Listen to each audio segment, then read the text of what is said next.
Is Rudra and welcome to future puzzling mind channel. तो आज हम हाइड्रोजन, आप जैसे आप देख पा रहे होगे सामने हाइड्रोजन आपको दिख रहा होगा।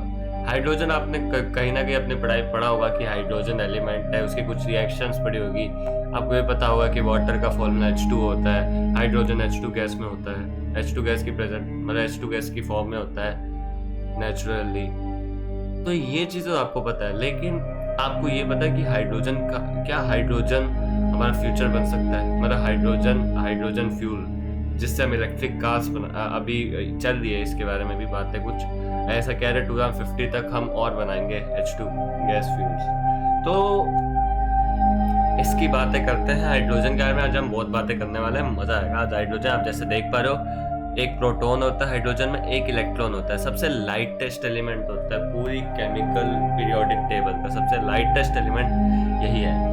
तो अगर हम इसकी बात करें तो प्रोटॉन इलेक्ट्रॉन, तो ये देखो एक इलेक्ट्रॉन होता है, एक प्रोटॉन होता है और देखो ये इसका स्ट्रक्चर होता है, ठीक है।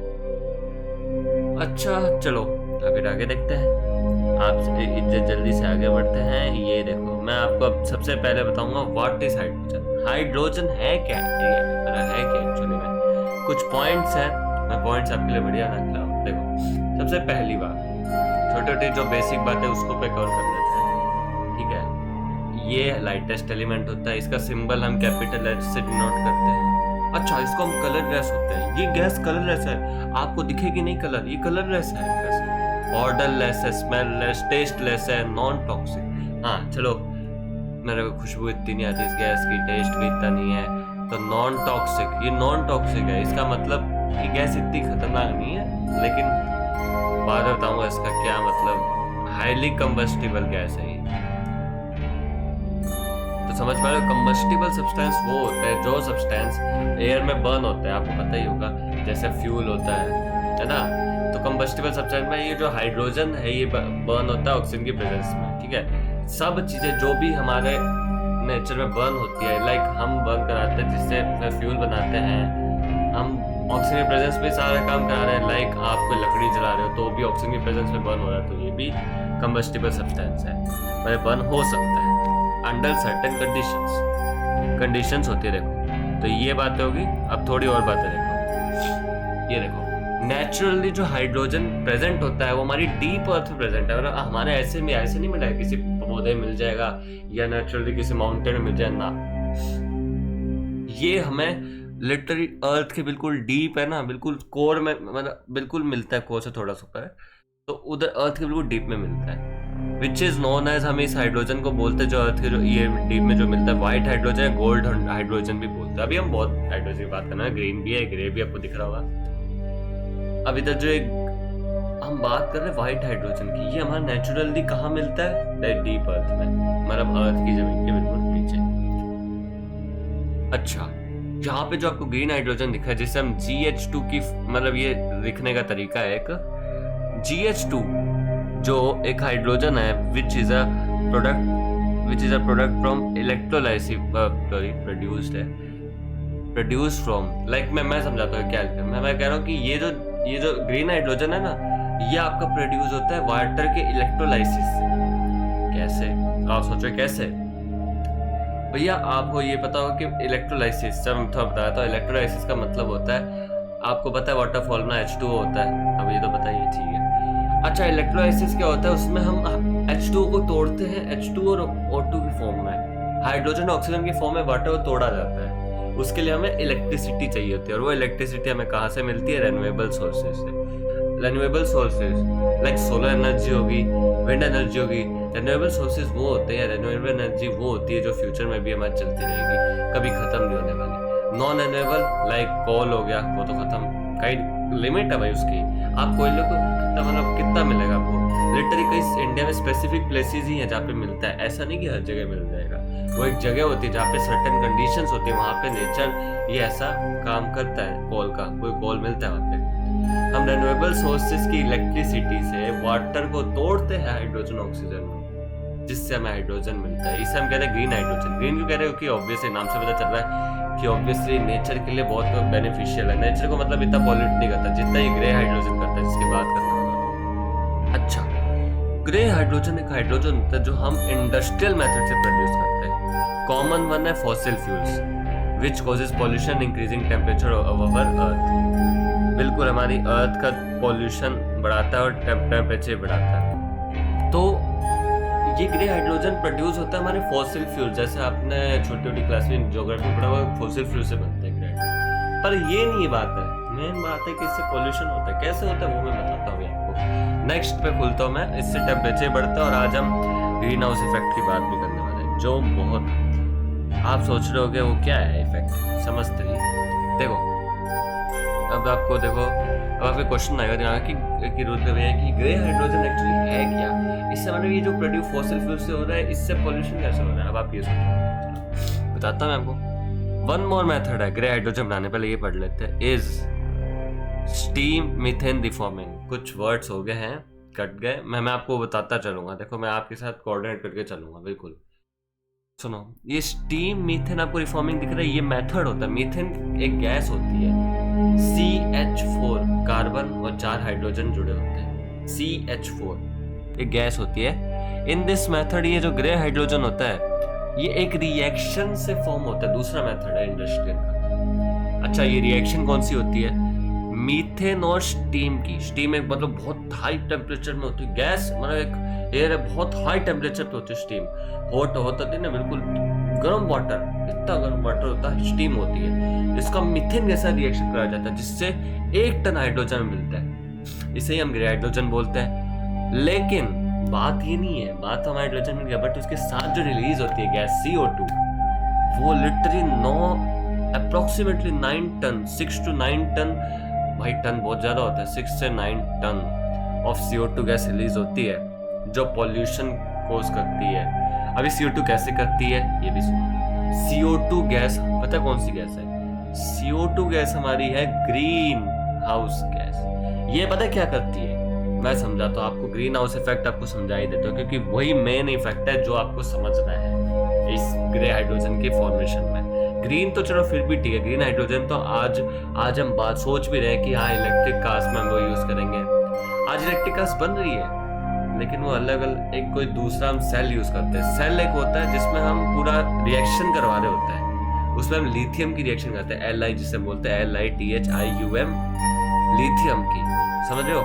लेकिन अब हम हाइड्रोजन पे शिफ्ट हो रहे हैं, वो भी ग्रीन। ग्रे तो ऑब्वियसली हम इतना हिसाब से यूज कर ही रहे, पॉल्यूशन कर ही रहे। अब 10 पॉइंट देगा, green hydrogen is better than grey hydrogen. मैंने अभी यही तो बताया था, यही तो बताया अभी यही सब कुछ कि ग्रीन बेटर है। Grey hydrogen release CO2 in approx 9 tons and CO2 is a green house gas। चलो मैं ग्रीन हाउस का इफेक्ट समझाता हूँ, तभी आपको ये बात समझ आएगी। जैसा आपको दिख रहा है कि भाई ये अर्थ है और ये एटमॉस्फेयर है, व्हाइट कलर का, ये पूरी चादर होती है, जैसे हम चादर बोलते हैं हिंदी में, एटमॉस्फेयर है। तो ये करती क्या है? सनलाइट आती है अर्थ पे, गिरती है, रिफ्लेक्ट होती है। रिफ्लेक्शन का प्रिंसिपल लगता है, लाइट आई और रिफ्लेक्ट होगी, बाउंस होगी, जैसे आपको पता ही है।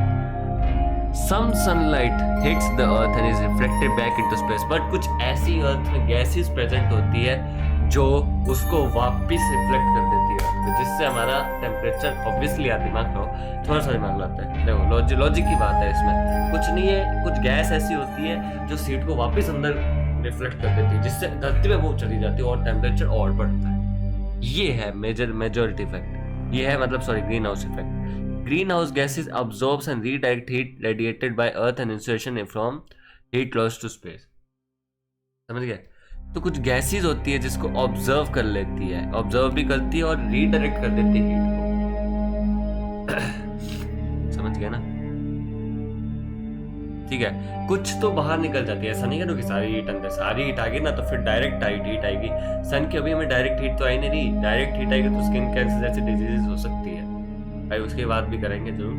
देखो इससे क्या होता है, गैस फिर से सनलाइट आती है, जैसे कार्बन डाइऑक्साइड गैस है तो वो क्या करती है, कुछ ऑब्जर्व कर लेते और कुछ अंदर रिडायरेक्ट कर देती है अर्थ में, जिससे ग्रीन हाउस इफेक्ट होता है, जिससे अर्थ का टेम्परेचर बढ़ता है। तो जितनी ज्यादा कार्बन हमारे जो पता है हमारे नेचर में क्या है, नेचर हमारी मदद कर रहा है, ट्रीज को हम काट रहे हैं, लेकिन कुछ ट्रीज ऐसे हैं डायरेक्ट साइड ट्रीज है जो कार्बन डाइऑक्साइड को पता है क्या करते हैं, ऑब्जर्व कर लेते हैं, जिससे ना कार्बन डाइऑक्साइड ना ऊपर जाएगी, ना ज्यादा अर्थ का टेम्परेचर बढ़ेगा, ना ग्लोबल वार्मिंग का मतलब क्या एक फिनोमेना है जिसमें टेम्परेचर अर्थ का बढ़े, जिससे मेल्ट हो रही है सारी ग्लेशियर्स, उससे लेवल बढ़ रहा है सी का, सारी चीजें कैसे कनेक्ट हो रही है, समझ रहे हो ना, लेवल बढ़ रहा है और सुनामी आ रही है। सुनामी का यही रीजन है, मतलब इतना पीछे जाना पड़ा इस रीजन को। तो बेसिक रीजन क्या है, फॉसिल जैसे ग्रे हाइड्रोजन बनाते तो 9 टन की कार्बन डाइऑक्साइड रिलीज होती है, और 9 टन इसका मतलब बहुत ज्यादा, इसका मतलब उतना ज्यादा टेम्परेचर बढ़ेगा जितना एक कार्बन डाइऑक्साइड उसमें एक मान लेते हैं अर्थ पे डालेगा, तो मतलब हीट अर्थ पे वापस डालेगा तो टेम्परेचर बढ़ेगा। तो ये होता है ग्रीन हाउस इफेक्ट, और कार्बन डाइऑक्साइड एक ग्रीन हाउस गैस है। अब आप इस पॉइंट को समझ गए होंगे कि ये CO2 ग्रीन हाउस गैस है, और ग्रे हाइड्रोजन इसलिए मतलब ग्रीन हाइड्रोजन इसलिए फार बेटर देन है ग्रे हाइड्रोजन। ग्रीन हाइड्रोजन हम इलेक्ट्रोलाइसिस से बनाते हैं, रेन्यूएबल सोर्सेज से बनाते हैं, जिसमें हम एनर्जी जनरेशन कैसे करते हैं, रेन्यूएबल सोर्सेज से, जिससे ना कोई मतलब पॉल्यूशन नहीं होता, मतलब होता नहीं कुछ, मतलब थोड़ा पॉइंट में होता है, लेकिन ये जो लगाते हो ना सोलर पैड्स जो भी लगे होते हैं, जो रेन्यूएबल सोर्सेज है जो लगाते हैं ना, सोलर बड़े बड़े लगा देते हैं, जिससे हीट एनर्जी उससे भी कुछ हद तक होता है, लेकिन वो फार बेटर देना एक अच्छा मतलब स्टेप है हमारा अर्थ के पोल्यूशन कम करने के लिए, एक अच्छा स्टेप है वो, तो रेन्यूएबल सोर्सेज एनर्जी। तो आप समझिए ग्रे हाइड्रोजन में वो थी। अब मैं थोड़ी बात करने वाला, मैंने इसके बारे में कुछ अभी लिखा नहीं है, लेकिन छोटी बात लिखा नहीं है, मैंने सिर्फ एक अच्छा सा इंफॉर्मेशन ढूंढ के लाया इसके बारे में। जैसे आपको दिख रहा है, as described, hydrogen has a wide range of application in energy system, with its role for decarbonization of the transportation sector among the most prominent ones. In the Hydrogen Council's vision, in which hydrogen is deployed aggressively to limit global, देखो मैं इस पर पूरे मतलब निचोड़ बताता हूँ क्या कहना चाहिए। ग्लोबल वार्मिंग से हमारे, आपको याद होगा कुछ मीटिंग्स होती है हमारे वर्ल्ड में, सारे लोग ग्रुप बैठते हैं, उस मीटिंग्स पे कुछ बात करते हैं, कुछ वादे लेते हैं। उन्होंने एक वादा लिया था कि हम 2 डिग्री से कम लाएंगे ग्लोबल वार्मिंग, वो 2 डिग्री मतलब से कम लाना चाहेंगे, टारगेट था उनका 1.5 डिग्री सेल्सियस तक लाएंगे, 2 डिग्री से 1.5, ताकि टेम्परेचर हम ये जो बढ़ रहा है ना जिस रेट से उसको कम करें। उसको कम करने के लिए हमें रेन्यूएबल एनर्जी सोर्सेज है, उसको कम करने के लिए हमें ग्रीन हाइड्रोजन पे जाना पड़ेगा, उसको कम करने के लिए ग्रे हाइड्रोजन की जो प्रोडक्शन है कम करना पड़ेगा, जिससे कार्बन डाइऑक्साइड कम रिलीज होगी, जिससे टेम्परेचर भी कम इंक्रीज होगा, जिससे अर्थ के मतलब ग्लेशियर्स मेल्ट नहीं होंगे, और जिससे सी लेवल नहीं बढ़ेगा, और जिससे सुनामी नहीं आएगी। तो सारी चीजें कनेक्ट हो रही है, आप समझ पा रहे हो ये चीज।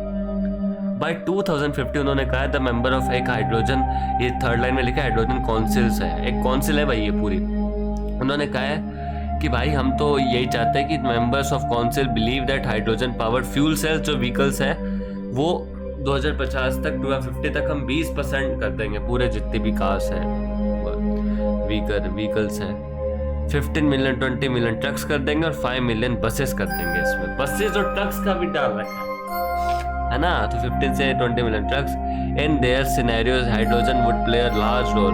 लाइक हम हाइड्रोजन की बात करते हैं केमिस्ट्री स्कूल में, लेकिन हमें ये नहीं पता तो भाई हाइड्रोजन अब फ्यूचर बनने वाला है इलेक्ट्रिक कार्स का। मैं यही आपको बात समझा रहा था, तो यही बात मैं आपसे कह रहा था बिल्कुल। अब जैसे मैं एक बात बताता हूँ, ये जो हाइड्रोजन है इसमें एक इलेक्ट्रॉन होता है, एक प्रोटॉन होता है। हम इसके बारे में और बातें करेंगे कि एग्जैक्टली इलेक्ट्रॉन कैसे जंप करता है किसी एक ऑर्बिट से दूसरे ऑर्बिट। ऑर्बिट एक एनर्जी होती है, एक मतलब हम जिस एनर्जी बैठे वो हमारी एनर्जी, सेकेंड ऑर्बिट में ज्यादा एनर्जी, थर्ड ऑर्बिट मतलब सॉरी पास वाले में ज्यादा एनर्जी होती है, दूर जाता है एनर्जी कम होती जाती है इलेक्ट्रॉन और न्यूक्लियस के बीच में। वो हम बात करेंगे शॉर्ट्स में, मैं कुछ शॉर्ट्स डालूंगा जिसमें आपको समझाने का ट्राई करूंगा। उसमें हम वेवलेंथ की बात करने वाले कि इलेक्ट्रॉन कैसे एक पॉइंट से दूसरे पॉइंट में जंप करता है, जो आपने पढ़ा होगा वैलेंसी, वो सब मैं बातें बताऊंगा। जिसको नहीं भी पता उसको भी शुरू से 0 से पढ़ा है, कोई दिक्कत नहीं। ठीक है, तो ये आज के लिए इतना ही। आपको पसंद है तो मुझे बताना, और देखो ये चीज़ अगर आपको समझ आ गई ना हाइड्रोजन कितना इंपॉर्टेंट है प्लीज़। और मैं यही कहना चाहूँगा अर्थ को सेव करिए, क्योंकि अर्थ एक ऐसा प्लैनेट है जहाँ पे मतलब हाँ और अर्थ है, सुपर अर्थ भी है हमारे पास, लेकिन अगर हम उसके भरोसे बैठे रहे तो आज ही हमारा अर्थ खत्म हो जाएगी। तो please save the earth and save life.